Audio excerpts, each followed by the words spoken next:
Have you ever had a task sitting on your to-do list for days or maybe even weeks, and every time you see it there, you're like, ugh, I really need to do this, but I don't want to. Then someone gives you advice like, just change your mindset. Instead of thinking I have to, think I get to. And suddenly you're not only feeling bad about your procrastination, but you're also feeling like a terrible person for not being grateful enough. Well, today I want to talk to you about procrastination and why most advice about it actually makes the problem even worse. Welcome to the Balance It Method podcast. If you're a working mom juggling a career, kids, housework, a social life, and endless piles of laundry, then you are in the right place, my friend. I'm Tamara, a mom, business owner, and your balanced living bestie. Each week, we will discuss simple, practical ways to better manage your time and energy so you can get things checked off that to-do list without burning yourself out in the process. If you're ready to take off that busy badge of honor and finally take control over life's chaos, then let's take this journey together as we learn how to balance it. Hello, my friends, and welcome back to another episode of the Balance It Method podcast. I'm your host, Tamara, and if this is your first time tuning into the show, welcome. And also, I don't always sound like this. I am fighting off a little bit of laryngitis at the end of a cold, so bear with me. I'm a little hoarse for this episode, but hopefully you'll be able to get the gist of what we're talking about. Because what we are tackling today is something that many moms are struggling with, and that is procrastination. And we take on this blame for procrastinating and putting things off. And we think, if I could just be motivated, I could get this done. And then we also take on really terrible advice about trick your mindset into getting yourself motivated to do things. So one of the things that I was hearing recently from someone in the time management space was telling yourself that you get to do things, not you have to. So you get to do that task, not that you have to do that task, and that mindset trick is going to trick your brain into getting you motivated to actually do the task because you're so grateful that you have the thing. So for example, thinking not I have to clean my house, but I get to clean my house. I have a house to clean. And listen, I am all for moments of gratitude. I think that's really important. But this type of advice feels to me like emotional bulldozing, because really what we need to do when we are finding ourselves in a place of starting to procrastinate on tasks is that we need to look at the why behind it. And if you're just trying to override the emotion with terrible advice to trick your mind into getting motivated and then feeling bad about yourself because you're now you're not only lazy, but you're also a bad person, that's not going to work. You're thinking to yourself, oh, not only am I lazy because I'm not motivated to clean my house, but I'm also a bad person because I'm not grateful enough to clean my house because I have a house to clean and other people don't have houses. Okay. This advice is so toxic to me. It is the same influencer advice that you get from those Instagram moms that are telling you not to complain about your toddler's behavior because soon they're going to be grown up and you're going to miss it. Blech. I am never going to miss poopy diapers. I am never going to miss my kid screaming and kicking me in the middle of a store because he wants to have a toy that I refuse to buy him. I'm not ever going to miss those things. I can tell you that right now. And I think that type of advice is just geared towards making people feel bad.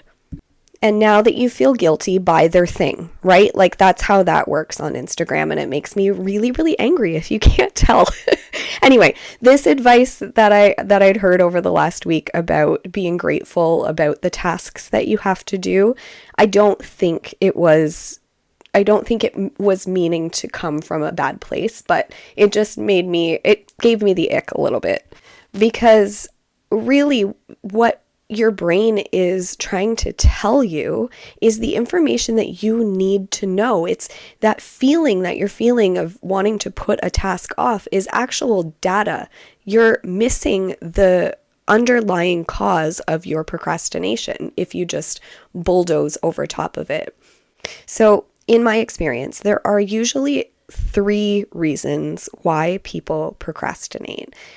1, because the task is overwhelming. You're standing in your laundry room and you have 6 piles of laundry to the ceiling. Okay, this may be an extreme case, but to the ceiling, 6 piles of laundry that you have to do. That is extremely overwhelming, and you're not going to get that burst of motivation when you feel that type of overwhelm. The second thing that causes procrastination is unclear tasks. So if you don't have a done enough mindset, so like in this is what done means for this task, then it may be unclear as to how long this task is going to take, which then can additionally cause overwhelm. And the third one, and this is the one that I struggle with the most, is the time-consuming part. I think that tasks are going to take so much longer than they actually are to get done, and so I put them off because I think I don't have time. Now, I have talked about it before on this show. I have time anxiety, so I only see time in 15-minute increments. So if I have to be somewhere that takes 5 minutes to get there and I don't get to leave 15 minutes before the time I'm supposed to be there, I start to panic and think that I'm going to be late and then everybody's going to be mad at me and nobody's going to want to invite me anywhere again and blah, blah, blah, blah, blah. And I know when I say it out loud, it's absolutely ridiculous to even think that way, but that's what happens in our minds. That's our nervous system, right? Just overreacting to the circumstance. So like if you have a task that technically takes 10 minutes, but it requires like multiple steps, like finding 3 different things or making a phone call or filling out a form, and then suddenly that task feels like a project, and then your brain shuts down and is like, we're not doing this right now. So quite often procrastination comes as a signal that the task, something about the task isn't working. If you're consistently putting off a certain task over and over and over again, that is a pattern. And we always, always, always look for those patterns when we are trying to build out our systems. And those patterns give us the information that we need to be able to move forward, right? Like, why are we avoiding this task? And how often does this task need to be done? And what is the system that we can put in place to ensure that we have clarity around this task? So what does done look like, right? What timing do we need to have for this to reduce that time anxiety? And what is the easiest method that we can do to handle this task, right? All of those questions build out a system for those tasks so that it is the simplest step forward and you don't have to constantly be feeling overwhelmed by all of the tasks that you have to do.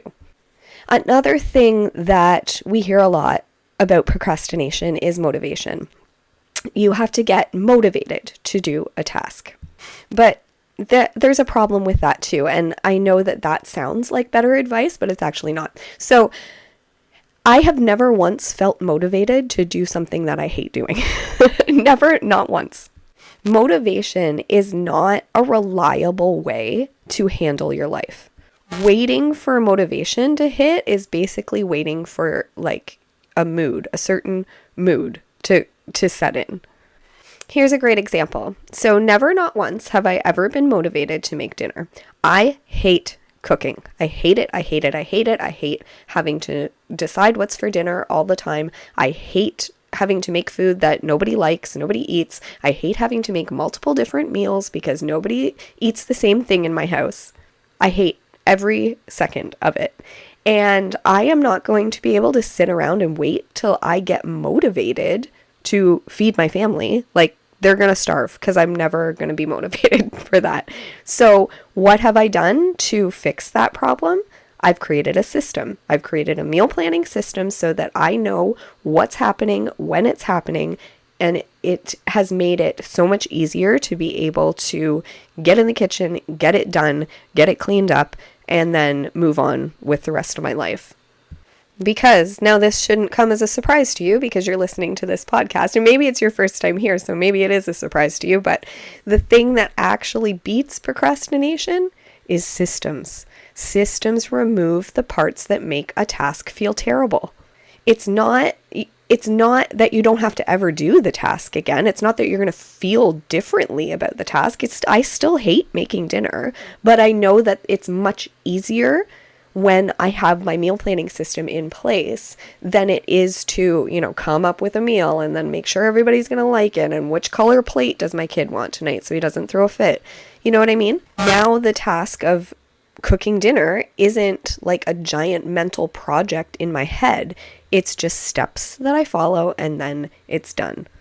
Systems remove the parts of a task that your brain doesn't want to do, right? Like it removes the decision fatigue, it removes the confusion, it removes the overwhelm, it removes the unclarity around the task itself. So then instead, when you're faced with the task that you have to do, you're not just like, I'll do it later, I'll do it later, I'll do it later. It becomes, okay, this is what I have to do, this is when it happens. And now I don't live every minute of my life by systems. You might think that.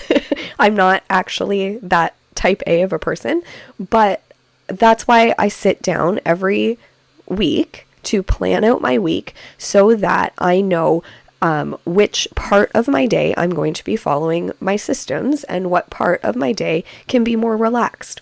So this is where my 5 time block system comes into place, right? If you've been here for a while, you've heard me talk about it. Maybe you've watched the Simplified Week workshop, which if you haven't, I'll link it up below so that you can. It's a free video that teaches you about my 5 time blocking system and how to plan it and work it into your week. So all of my systems get stacked inside of these 5 time blocks. And then I know, okay, this system leads into this system, leads into this system, and then that block of time is done, and I move into my other block of the day where I can focus on things in a more free fashion. So, friends, if you are procrastinating something right now, try asking yourself this question. What about this task feels difficult? What about this task feels hard? What about this task feels heavy? Then ask, what system would make this easier? For example, laundry procrastination, having a simple laundry routine. I wash these clothes on this day. I wash this room's stuff on this day. Also, I have some little tech systems that are really helpful with laundry if that is something that's a struggle for you. If you're over watching the Simplified Week workshop, it's another YouTube video that I have up there about the mental load, and I have a tech system that I use for my laundry where I use an NFC tag and I scan it so that my phone reminds me when to switch the laundry over. It's brilliant and it's really helpful, so just go and check that out if you're interested. But anyway, a laundry system is a great system to start with because you know what done looks like for laundry, right? It's all washed, it's all clean and folded and put away. Not all, because we have to wear clothes, but you know what I mean? You can clearly define what done is with laundry. So that's a great system to start with. Cleaning systems, also a great system to start with, because if your house is the problem, that it's messy all the time, you feel like you're constantly needing to clean it up, or you just don't have time to clean it up, or you just feel like you have too much stuff and it's too overwhelming and you can't manage it, then creating a really simple cleaning rhythm like my Clean for 15 that I talk about in my 4 Keys to Balance, which is part of the home management systems course that I teach, will be life-changing to you. It's very simple, it's very straightforward, and it's very doable for every single busy household.